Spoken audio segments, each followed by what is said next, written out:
오늘의 헤드라인입니다. 엄지식 원자력안전위원회 위원장은 일본의 후쿠시마 원전 오염수 처리 방법에 문제가 있다며 투명한 정보 공개와 소통이 먼저 이루어져야 한다고 말했습니다.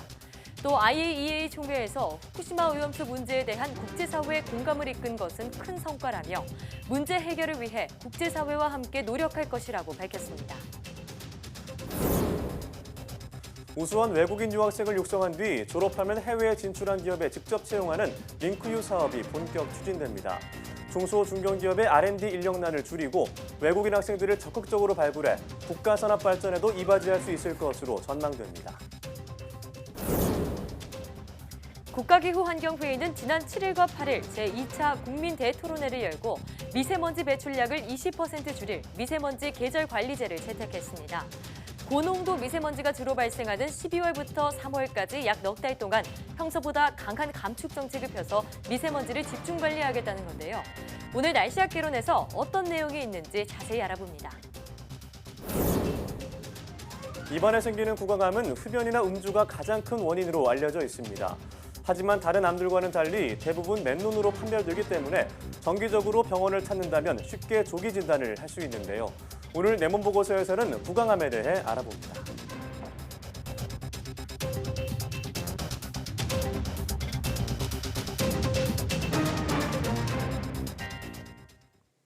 여러분 안녕하십니까? 사이언스 투데이입니다. 엄재식 원자력안전위원회 위원장은 일본이 인접국과 논의 없이 후쿠시마 원전 오염수 처리 방법을 결정하는 것은 문제가 있다며 투명한 정보 공개와 소통이 먼저 이루어져야 한다고 말했습니다. 엄 위원장은 서울 프레스센터에서 기자간담회를 열고 일본의 오염수를 해양에 방류하면 우리나라에 큰 영향을 주는 만큼 국제원자력기구 IAEA 총회에서 이에 대한 우려를 적극적으로 전달했다고 밝혔습니다. 엄 위원장은 이 자리에서 일본이 단순히 선량 한도와 같이 과학적 근거만을 이유로 우리나라의 주장을 반박해서는 안 된다고 지적했습니다. 이어 방사성 오염물질 처리에는 선량 한도뿐 아니라 정당화와 최적화의 원칙이 있다며 이를 만족하는 범위에서 국제사회가 받아들일 방법을 검토해야 한다고 말했습니다. 또 이번 IAEA 총회에서 후쿠시마 오염수 문제에 대한 국제사회의 공감을 이끈 것이 가장 큰 성과라며 일본이 해양 방류를 선택하지 않도록 국제사회와 함께 노력할 것이라고 밝혔습니다. 엄 위원장은 최근 일어난 서울 반도체 피폭 사고에 대해서는 250여 명의 대상으로 추가 피해 가능성이 없는지 조사 중이며 현재 마무리 단계라고 말했습니다. 아프리카 돼지열병이 확산하고 있는 가운데 이낙연 총리는 매뉴얼을 뛰어넘더라도 조금 지나치다 싶을 정도의 방역을 하라고 지시했습니다.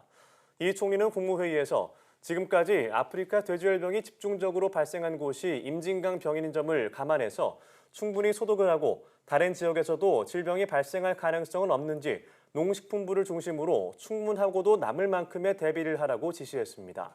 그럼 이낙연 국무총리의 말을 직접 들어보겠습니다. 아프리카 돼지열병이 집중적으로 발생하고 있는 것이 임진강변입니다. 이것이 시사하는 바가 무엇인가 감안해서 충분히 소독을 해주었으면 합니다.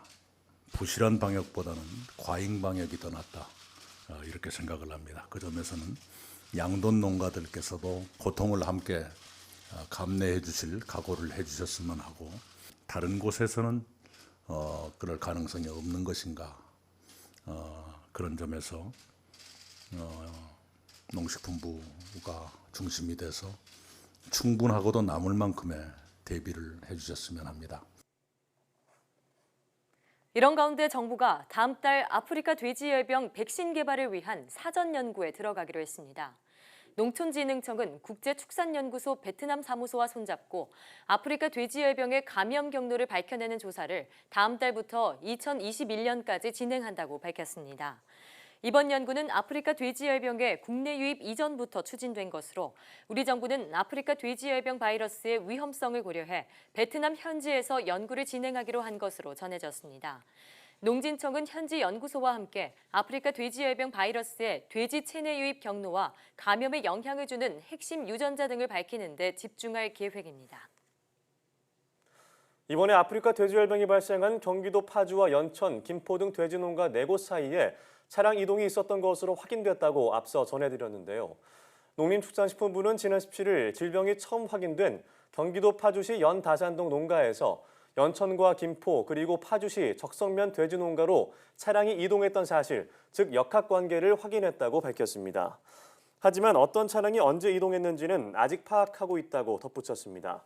차량의 이동에 따른 역학관계는 질병의 전파 경로를 파악하는 데 매우 중요한 요소입니다. 농림축산식품부는 아프리카 돼지열병이 처음으로 발생한 뒤 해당 농가로부터 차량 이동이 막혔기 때문에 파주에서 다른 지역으로 질병이 전파됐다고 보긴 어렵다고 설명했습니다. 경기도 김포에 있는 농장에서 아프리카 돼지열병 의심 신고가 접수된 뒤 농장 주변은 철저하게 통제되고 있습니다. 네, 그런데 신고한 농장의 주인이 통제선 바깥으로 나와 언론과 인터뷰까지 하는 어처구니 없는 일이 벌어졌습니다. 류재복 기자의 보도입니다. 아프리카 돼지열병이 의심된다며 신고한 농장이 있는 경기도 김포시 통진읍 가현리입니다.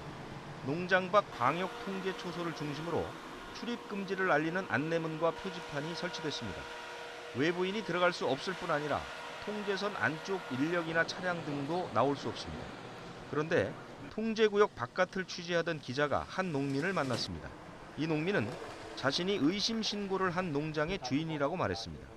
농장 주인은 농장 바깥에 자택에 있었는데 의심 신고를 마친 뒤 농장으로 들어갔습니다.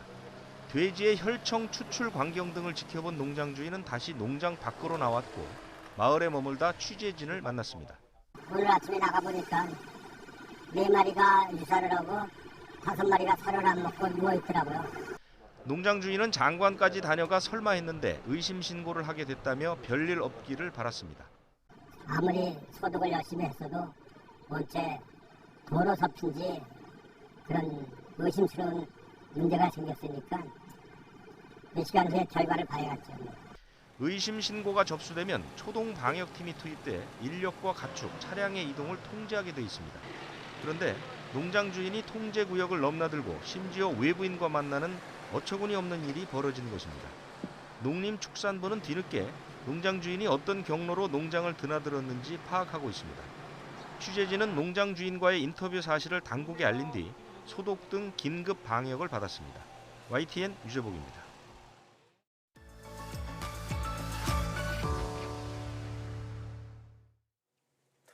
태풍이 지나가면서 연일 맑은 날씨가 이어지고 있습니다. 파란 하늘을 보면 미세먼지가 언제 있었나 싶기도 한데요. 하지만 찬바람이 불기 시작하면 미세먼지 농도가 다시 올라갑니다. 이유는 우리나라의 계절적 요인 때문이라고 합니다. 네, 그래서 오늘 날씨학개론에서는 미세먼지 계절 관리제에 대해 자세히 알아보겠습니다. K웨더 반기성 센터장과 함께합니다. 어서 오세요. 네, 안녕하세요. 반갑습니다. 네.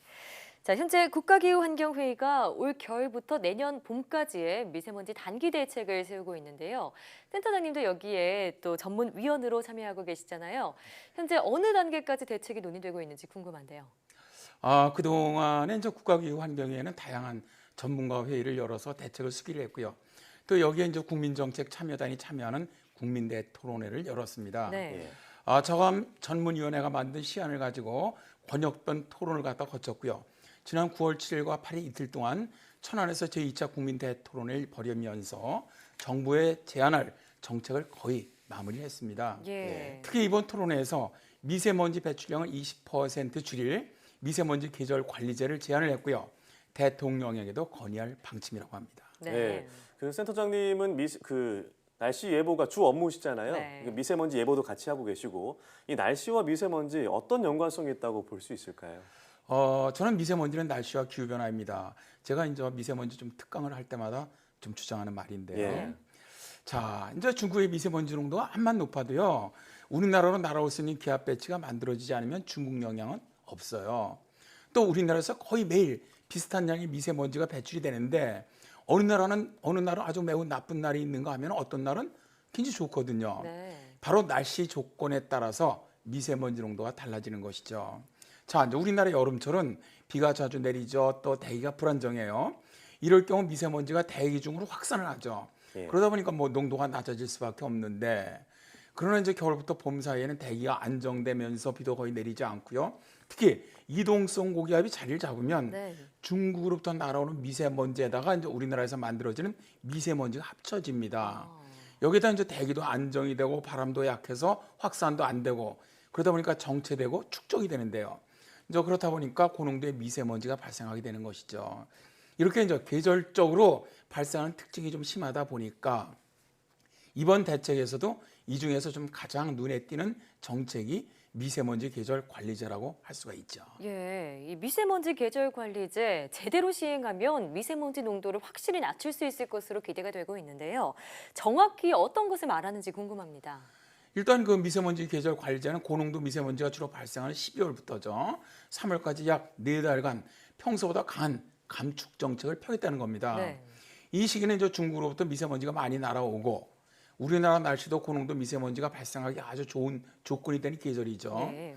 따라서 이 시기에 집중해서 고농도 미세먼지 발생을 줄이면서 기존 비상저감 조치 한계를 극복하는 좀 어떻게 보면 강력한 미세먼지 집중 관리를 하겠다는 겁니다. 더욱 강력하게요. 네, 이를 위해서는 이제 미세먼지의 발생이 가장 많은 산업이라든가 발전, 수송 등 3개 분야를 대상으로 과감한 감축 대안이 있어야만 합니다. 예.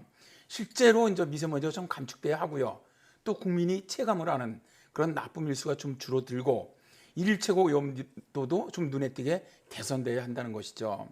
이를 위해서 미세먼지 다량 배출 부분에서 좀 과감한 감축, 이걸 이제 저희들은 소극적 대응이라고 하는데 여기서부터 모든 국민이 참여해서 미세먼지를 줄이는 국민행동, 이건 좀 적극적 대응이라고 얘기를 합니다. 이런 것들이 연계되어야 한다는 것입니다. 예. 네, 하지만 이 국민의 대부분은 미세먼지의 영향이 중국이 가장 크다 이렇게 예. 보고 있고요. 우리나라가 미세먼지 계절 관리제를 잘 시행한다고 해도 이게 효과가 있을지 좀 의문이 있는 분들도 많을 것 같아요. 네, 그렇죠. 사실 많은 국민께서 미세먼지 영향이 큰 좀 중국에다 항의도 하고 네. 주체라 이렇게 말하십니다. 그런다 현실적으로 미세먼지를 해결하기 위한 중국과의 협력은 많은 시간이 필요해요. 예. 그러니까 좀 긴 호흡으로 인내하면서 풀어나가야 하는 문제라고 저는 봅니다. 그러나 당장 올겨울 그리고 내년 봄에 발생할 것으로 보이는 고농도 미세먼지에 우린 대처해야 하거든요.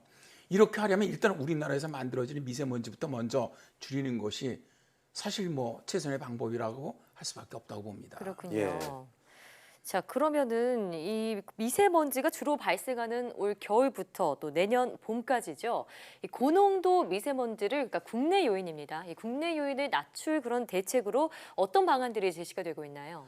일단 우리나라에서 미세먼지를 줄일 수 있는 부분이 발전 산업 수송 분야입니다. 예. 그래서 이제 미세먼지 계절 관리제에서 발전 부분 같은 경우는 12월부터 2월까지 3달간은 석탄 화력 발전소 60기 중에서 14개를 중단하고요. 3월에는 22기로 확대를 합니다. 예. 그렇게 이제 가동을 좀 중단하는 방안이 제안이 되었고요. 전력 없는 이 안에 국민정책 참여단의 93%가 찬성표를 던졌습니다. 자, 이렇게 할 경우 추운 겨울 발전량에 문제가 있지 않느냐 이런 의문도 있거든요. 그래서 이제 국가기후 환경의 전문가들은 전력 수급 이게 이제 안정이 가능하다 이렇게 판단을 했고요. 예.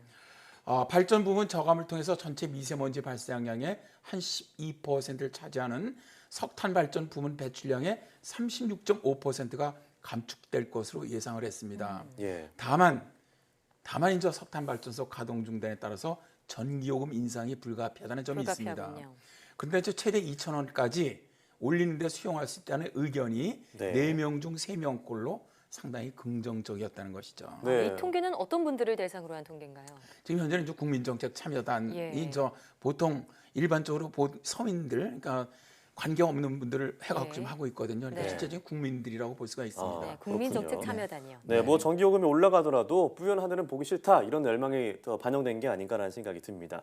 자, 그러면 이제 산업 부분에서는 어떤 대안이 마련됐나요? 일단 산업 부분에서는 전국 사업장 밀집 지역에 1000여 명의 민간 합동 정범단을 투입을 해서 불법 행위죠. 이런 걸 좀 감시를 하고 대형 사업장 같은 경우는 굴뚝에서 배출되는 미세먼지 배출량을 실시간 공개하는 안 이런 걸 제안을 했고요. 예. 현재는 이 저감 시설도 없고 배출량 통계도 없는 중소사업장에는 2천억 원 규모의 저감 시설 설치 자금을 지원하는 방안도 제안을 했습니다. 네. 자, 이러한 산업 부분 감축 방안에 대해서도 국민정책 참여단의 90%가 지지를 했습니다. 그렇군요. 자, 그러니까 석탄 화력 발전소를 최대 3분의 1 가량 줄이고 또 미세먼지를 배출하는 사업장에 저감 시설 설치 자금을 지원하겠다. 이런 대책 외에 또 수송 분야도 말씀을 하셨죠. 수송 분야에서는 어떤 대책이 나오고 있나요? 일단 계절 관리제 기간에 전국에 5등급 노후 차량 중에서 생계형이죠. 사실 뭐 조그마한 화물차라든가 이런 예. 생계형을 제외하고는 차량 운행을 전면 제한하자 이러한 제안이 나왔고요. 예. 그동안에 관리 사각지대에 있었던 건설기계 장비에 대한 내용도 있었고요. 여기는 지게차 등 그 노후 건설기계도 정부와 공공기관이 발주하는 100억 원 이상 공사장에서 사용을 금지하는 안을 제안을 했습니다. 또 초미세먼지의 주범인 선박 문제에서 내항 선박에 대해서는 당장 올겨울부터 저항률을 조기에 사용하도록 하되 예. 비용 상승분은 지원하도록 했고요. 네. 사실 수송 부분은 당장 많은 국민이 어떻게 보면 생활에 불편을 느끼는 분야입니다. 그런데도 국민정책 참여단의 86%가 지지를 표명을 했는데요. 이 얘기는 그만큼 미세먼지 문제 해결이 어떻게 보면 시급하다 이런 공감대가 있었다고 저는 봅니다. 예. 저도 이번에 국민 대토론에서 제안된 미세먼지 계절 관리제를 정말 제대로 시행만 하더라도 미세먼지 농도는 낮아지지 않겠나 그런 생각을 합니다. 그렇군요. 참 미세먼지 문제는 온 국민이 체감하는 정말 심각한 문제잖아요. 예. 이제 정책 제안이 나왔으니까 일단 실천을 해보고 결과를 지켜보는 게 맞지 않나라는 생각이 듭니다. 네, 오늘 말씀 고맙습니다. 네, 잘 들었습니다. 감사합니다.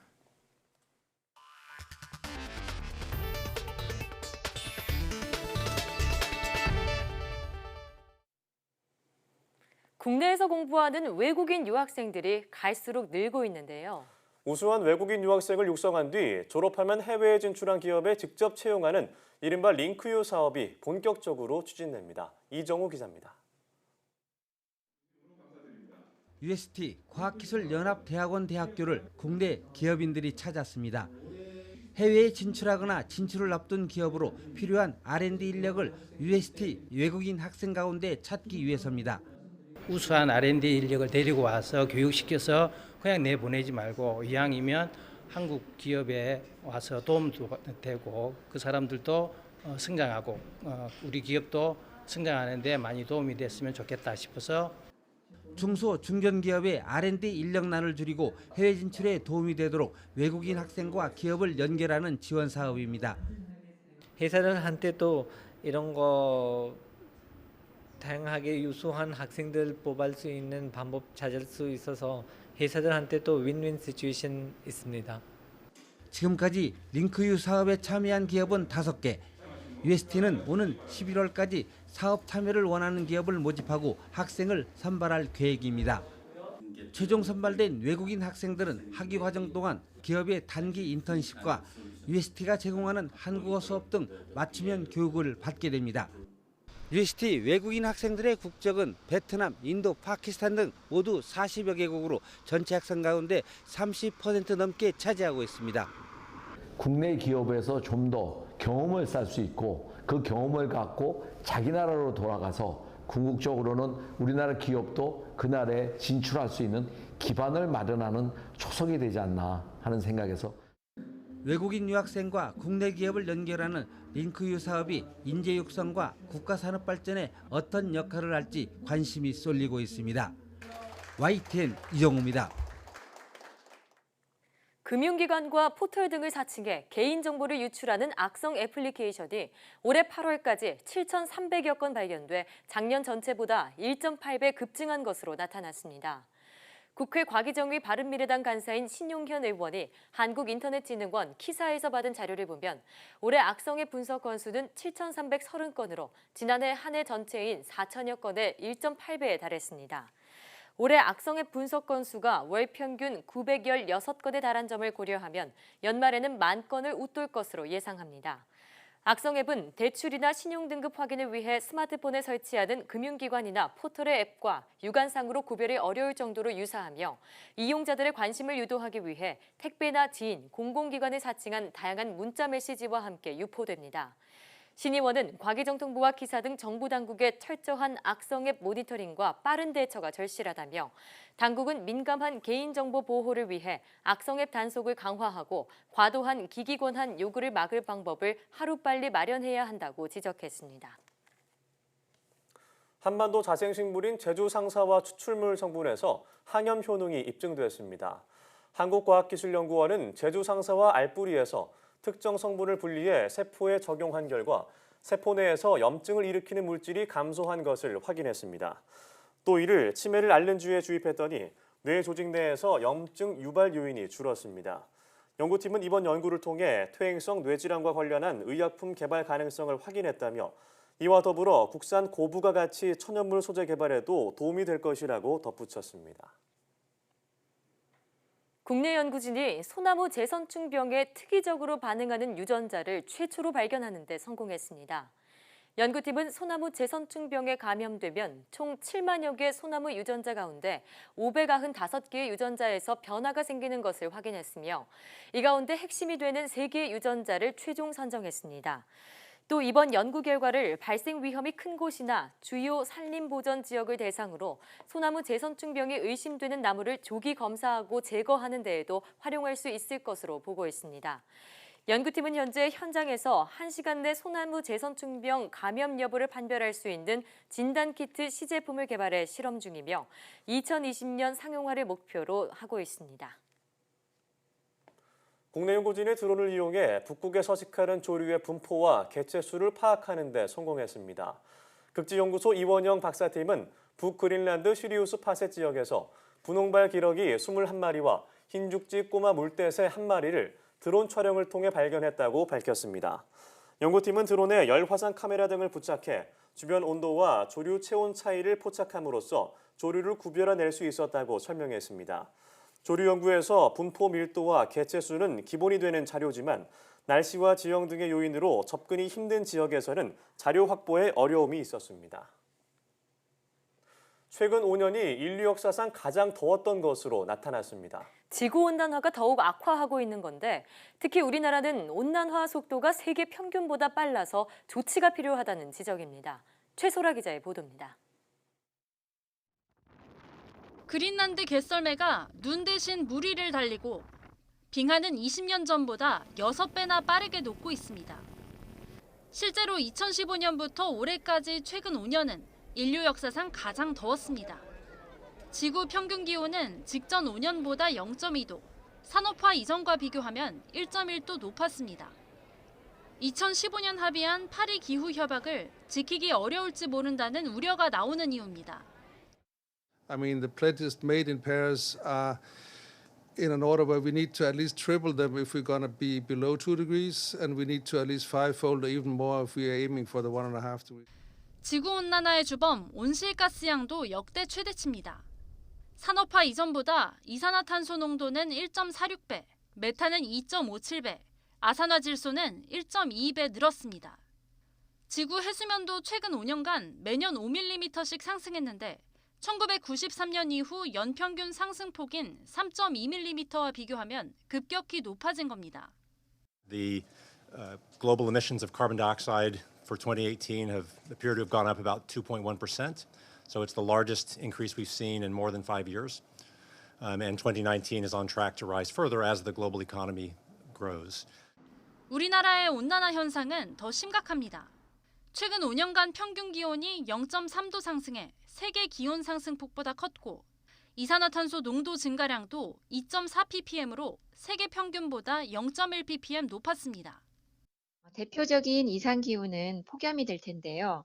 작년 전국 평균 폭염 일수는 19일이나 지속되었습니다. 그래서 평년의 5배 정도나 많았습니다. 지구온난화로 인한 기상이변이 현실이 되는 상황에서 적극적인 대책 마련이 시급해 보입니다. YTN 사이언스 최소라입니다.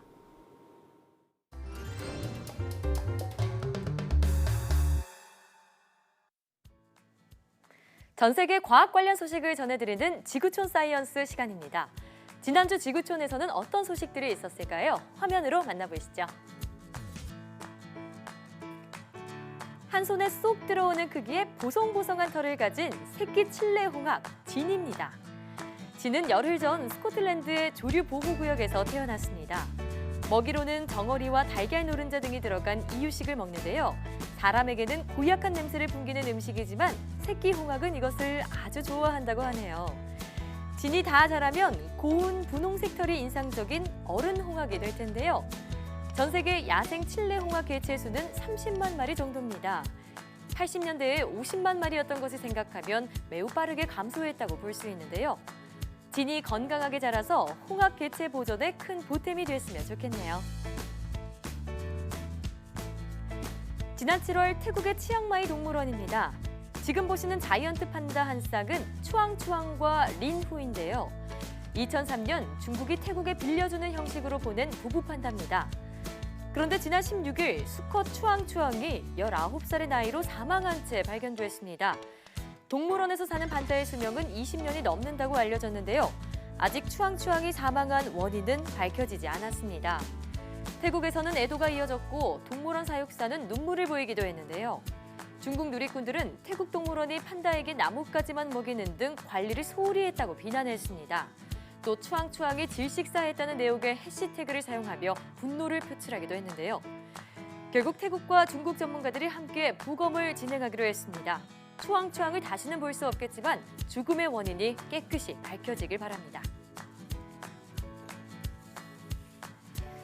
페루에서 열린 제10회 국립 카카오 축제입니다.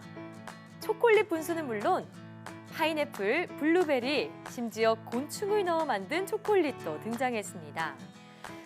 초콜릿으로 만든 조각상들도 보이네요.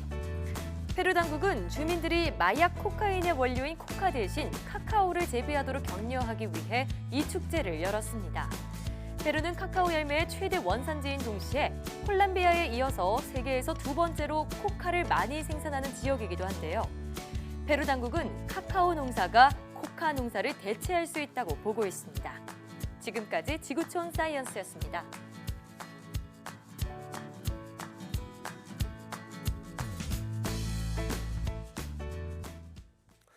정부가 액상형과 관련형 전자담배에 매겨지는 세금이 적절한지 검토하고 있습니다.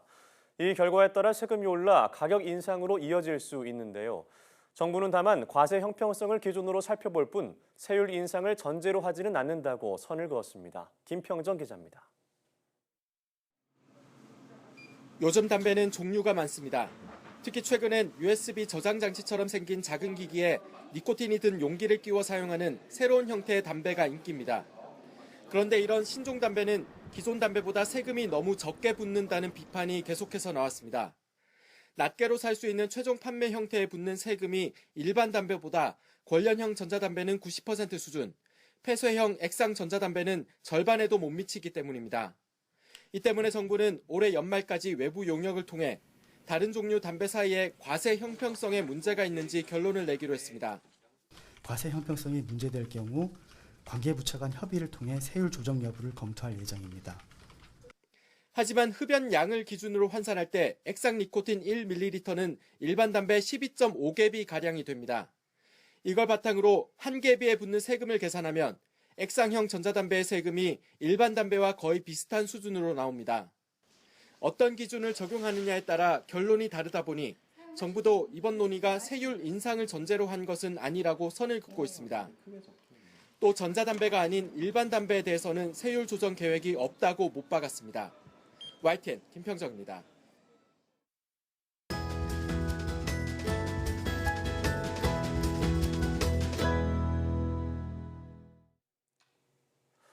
입 많이 헐었는데 3주가 지나도 없어지지 않거나 입안에 혹이 느껴진다면 이 질환을 의심해봐야 합니다. 네, 오늘 내 몸 보고서에서는 구강암에 대해 알아보겠습니다. 한림대학교 동탄성심병원 이비인후과 박일석 교수와 함께하겠습니다. 어서 오세요. 네, 반갑습니다. 네, 반갑습니다. 네, 반갑습니다. 자, 구강암은 흔하지는 않지만 치료를 받고 난 뒤에는 발음이 어렵고 말을 하기가 어렵다 이렇게 알려져 있고요. 또 얼굴 형태가 변할 수도 있다고 하는데 구강암 정확히 어떤 질환인가요? 구강은 입술, 혀, 잇몸, 구강저, 혀부점막, 경국의 후구체 삼각으로 구성되어 있고 구강암은 여기에 생기는 암을 말합니다. 예. 일반적으로 구강암은 예후가 좋지 않은 질환인데요. 구강암이나 이의 치료 후에 발생하는 구강의 기능적 장애 때문에 이비인후과 질환 중 치료가 힘든 질환 중 하나입니다. 구강암은 전체 두경부암의 18.3% 정도를 차지하고 있고 남자에게 2배 정도 더 많이 발생합니다. 예. 구강암 환자의 55%가 조기에 발견되며 나이 든 환자보다 35세 이하의 환자의 예후가 좋은 것으로 알려져 있고요. 연평균 약 530건 정도로 전체 암 발생의 0.2%를 차지하고 있고 연령대별로는 60대가 27.2%로 가장 많습니다. 예. 구강암은 나이에 비례하여 발생률이 증가하며 대부분 50에서 60대 진단이 됩니다. 전체 5년 생존율은 약 56%로 낮은 편에 속합니다. 네. 아, 생존율은 낮은 편이군요. 그러네요. 자, 그럼 이 구강암에 걸리는 원인은 무엇이라고 할 수 있을까요? 구강암은 흡연과 음주가 가장 흔한 원인으로 알려져 있습니다. 흡연자의 경우 비흡연자보다 남성에게는 1.9배, 여성에게는 3배 정도 높게 발생하고 있고요. 음주력이 있는 경우는 1.7배 높게 발생한다고 알려져 있습니다. 또한 음주와 흡연을 같이 하는 사람에게는 그렇지 않은 사람보다 15배 정도 높게 발생하는 것으로 되어 있고요. 이 원인 외에도 태양광 노출이나 씹는 담배, 또 불량한 구강위생, 나이 드신 분들 의치나 또 치아로 인해서 만성적으로 기계적 자극이 있는 경우, 또 매독이나 또 평평퇴선 같은 병들이 있는 경우에 원인이 될 수 있습니다.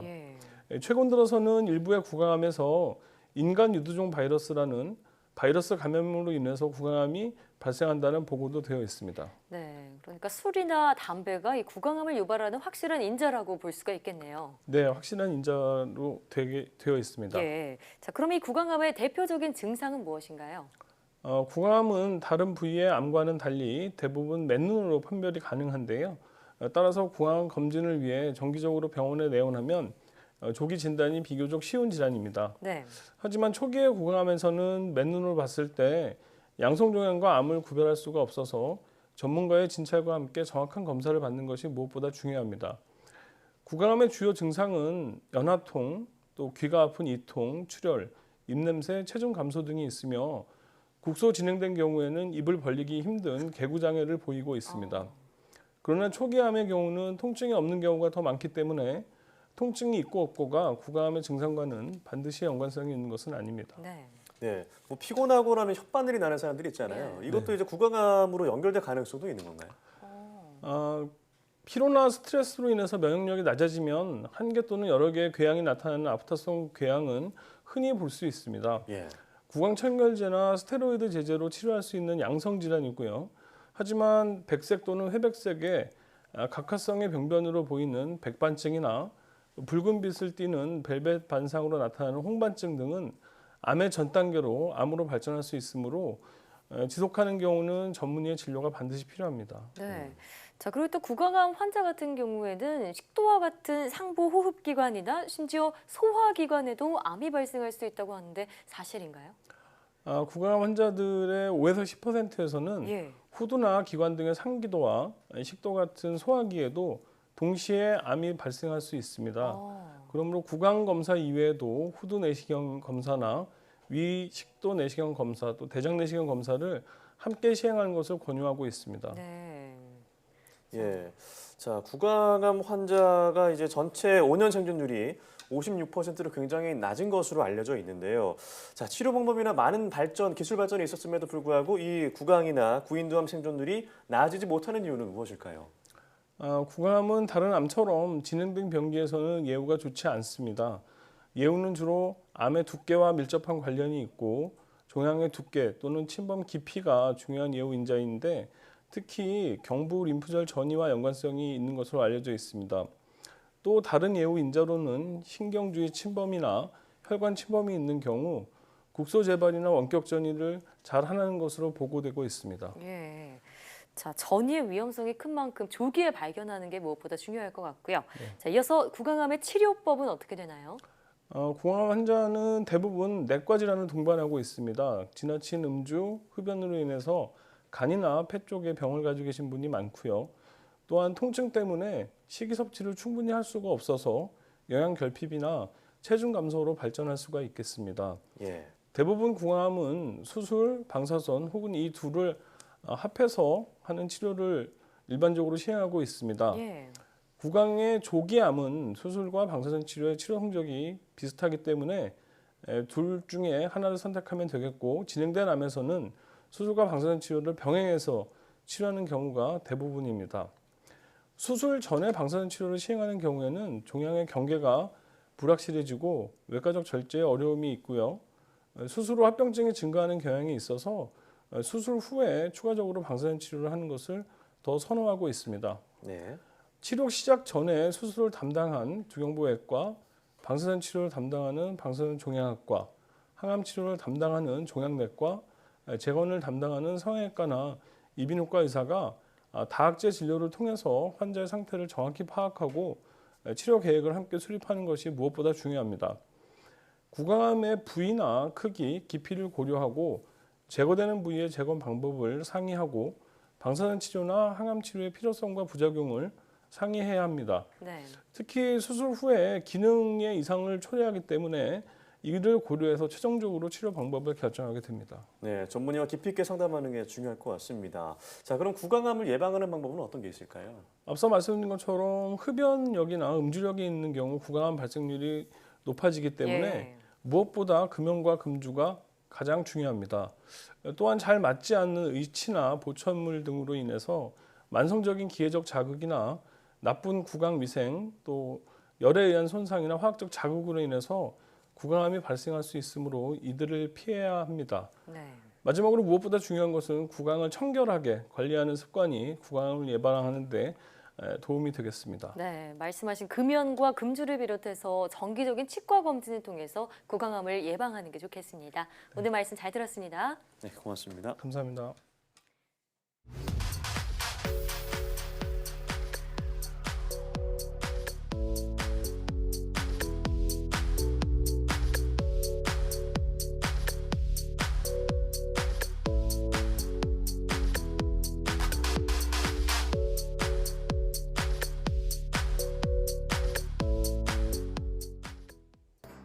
우리나라 미세먼지 농도는 미국과 유럽 등 선진국보다 2배 정도 높아서 국민들의 건강을 위협하고 있습니다.